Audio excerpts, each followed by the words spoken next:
Episode 6. Anxiety and Panic. Anxiety is a natural response to something threatening. And so it is okay to be anxious initially because we are responding to a threat. And the body, actually, anxiety is an energy. And it takes 90 seconds to come up when we are in the face of threat. That's what the science says of anxiety.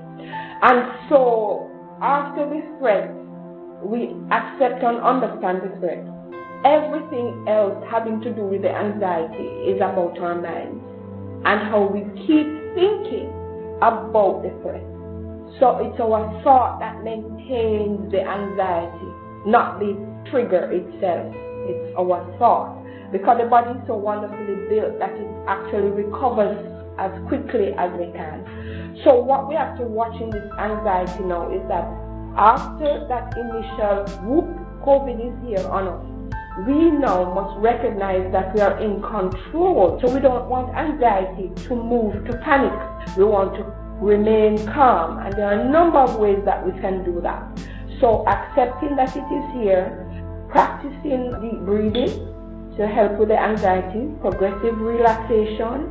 There's a whole concept out there called tapping, and tapping is what we call emotional freedom technique, where we tap on the meridian points of the body and so help them to recognize that we can contain anxiety because it's an energy, it's an emotion, it's a feeling that we have control over by regulating it in a number of different ways, as we were mentioning earlier.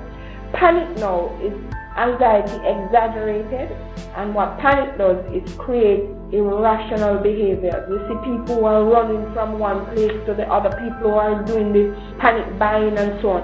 It's because anxiety has gone to another level that is out of control, and so people begin to behave irrational.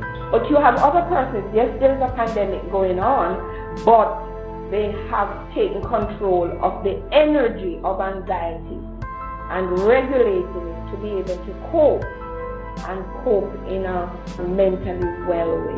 So that's what we're encouraging people to do, to ensure that they're managing their anxiety in a way that is going to allow them to be in control of themselves and their families, and to keep their families safe.